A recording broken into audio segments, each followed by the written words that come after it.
Good day. My name is Brian Smith, and I'm a student at Full Sail University where I'm going for my mobile gaming master's. I've been working on a game called Treasure Hunter, and this is an assignment from a previous class at Full Sail.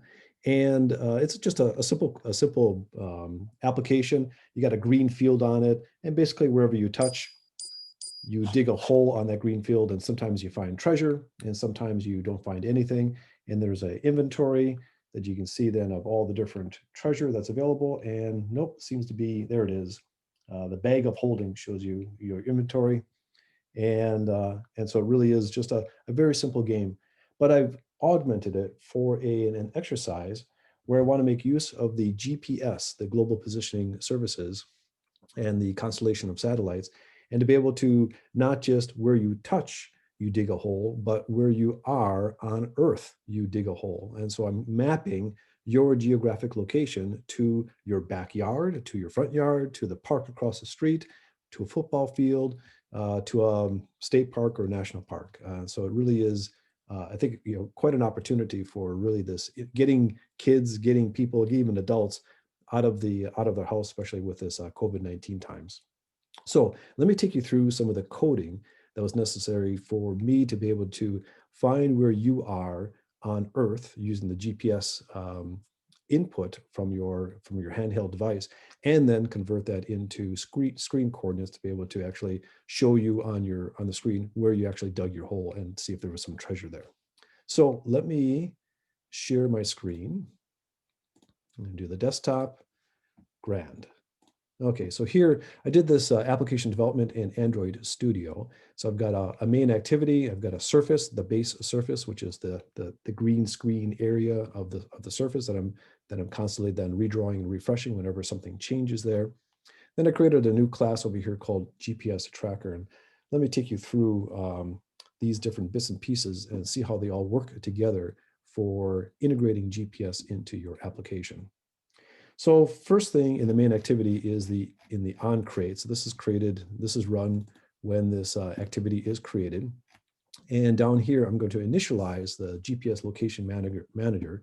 So this is the name is my location tracker is the name of the object as represented by this GPS tracker class over here. And I'll jump over to there just in a little bit. So we're creating a new object for that.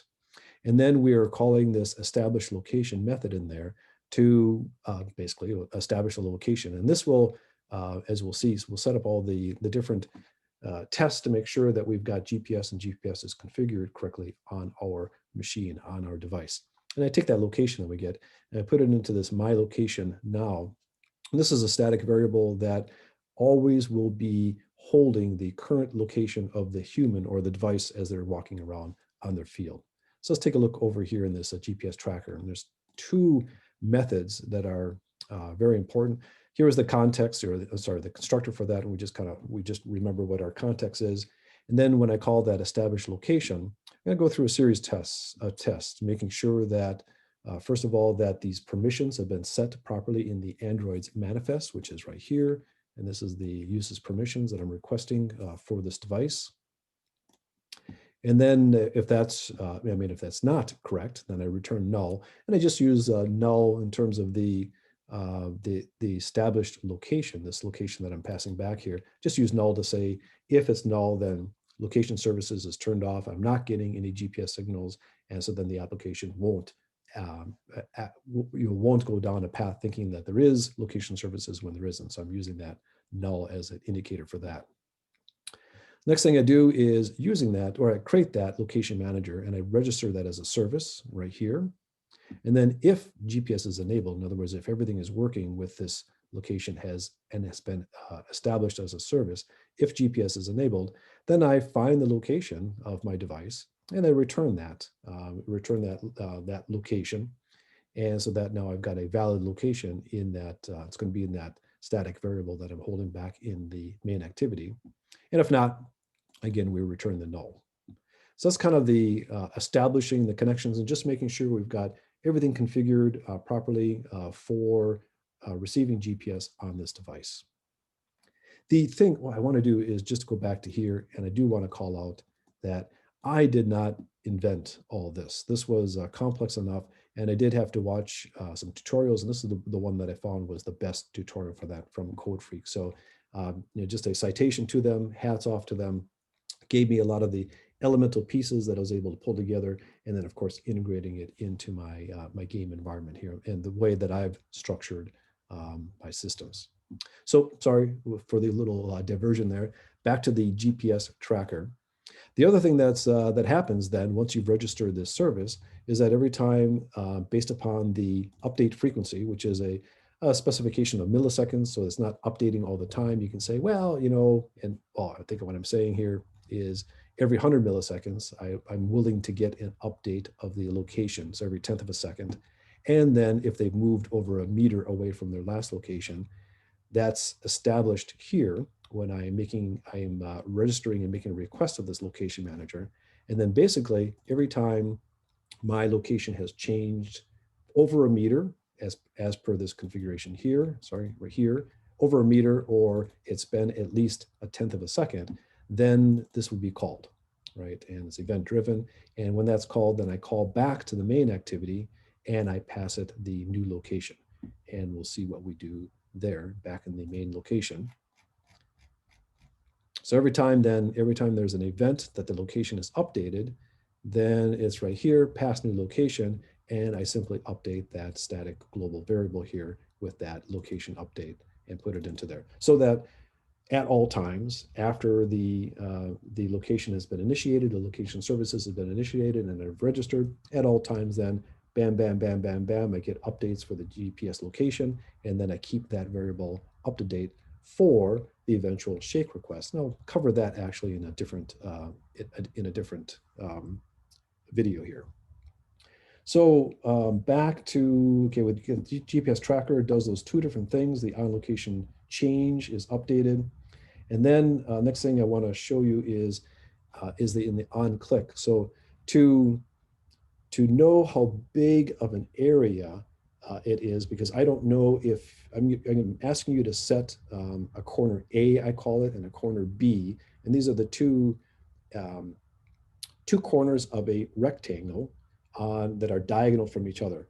And I don't know, of course, from an application point of view, I need to know how far apart these are. I don't know if you're doing this for your backyard, or if you're doing this for a football field, or if you're doing this again for a state or national park.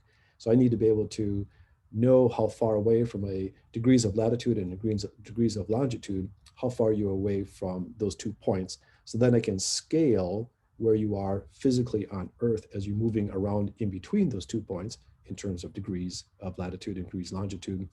I can scale that to your screen, which may be very small, of course.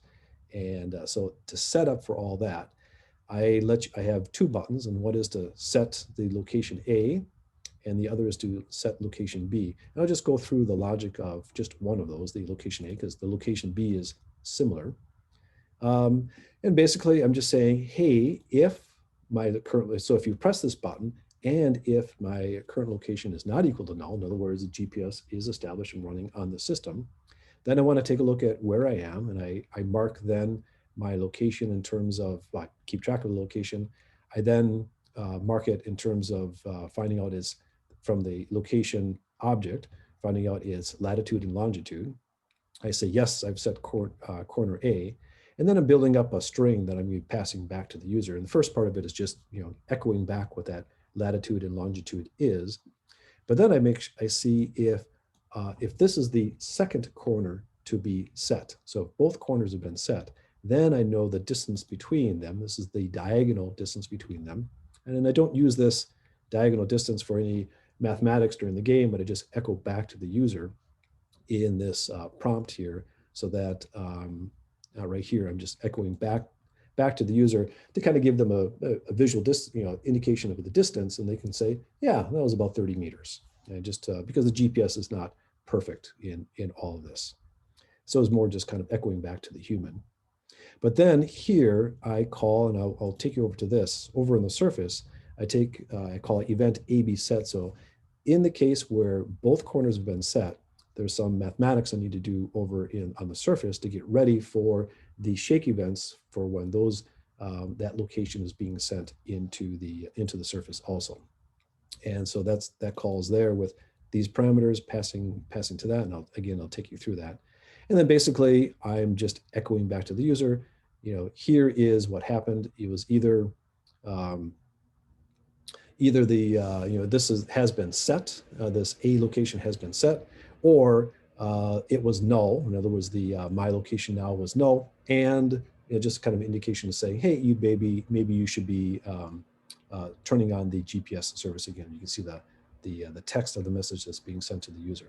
All right, so let's go over to this event AB set, and this is in the base surface here. And so when both points of this rectangle have been plotted, I get those locations. I know I do pass the distance AB, and I remembered over here in case I want to use it over here. I ended up not using it, so I probably should get rid of that just to save a little bit of space and time. But I remember the locations. I calculate then the latitude and longitude of those 2 points on that rectangle, that side. Calculate the absolute or the delta difference between those locations, because I want to basically know how many degrees they are apart from the line of latitude and the line of longitude. And then I got all the mathematics that I need to know about that. And I do want to know here which is the longest side. What I found is if you have a rectangle that is long and narrow for your for your front yard, let's say, and your screen is orientated the other way, it's better to have, in terms of resolution, the more degrees, let's say latitude, to be on the long side of your device rather than a smaller, shorter number of degrees of latitude on your long device, because then it just makes the mathematics, the rounding error, and especially with the GPS error, it just makes things operate better. So I keep track of which is the long side at this location.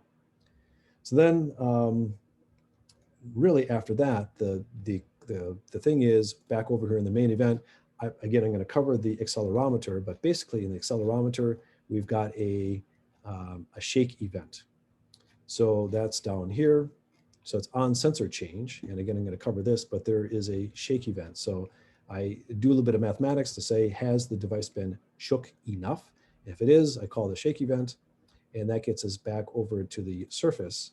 And in the shake event, I just say, hey, where am I, right? So given, my current location, which is constantly being updated, given that, where am I? And basically I'm asking, where am I? I know where I am from a GPS point of view on Earth because of the way GPS works. And of course, altitude and other things and time and all that, but I don't worry about all those things, but just where I am from a latitude and longitude point of view on Earth. And I go through a little bit of mathematics, which is described here. And I'm not going to go to all the detail there, but basically what I'm doing is I'm calculating the distance between point A and point B in terms of latitude. I'm calculating the distance as a percentage of the distance of the GPS coordinates between where I am from a degrees of latitude and degrees of latitude, the difference there. And so closer to A, my percentage of distance that I am between A and B would be closer to 0. And then, of course, well, not but with the screen locations, the upper left-hand corner is 0, 0. So I'm multiplying that percentage of distance between A and B from a latitude point of view, multiplying by that so that I know then what pixels, what X location I am. Vertical would be Y location in terms of where to put the hole and dig the hole on the screen. So that's all explained in the highlighted comments here.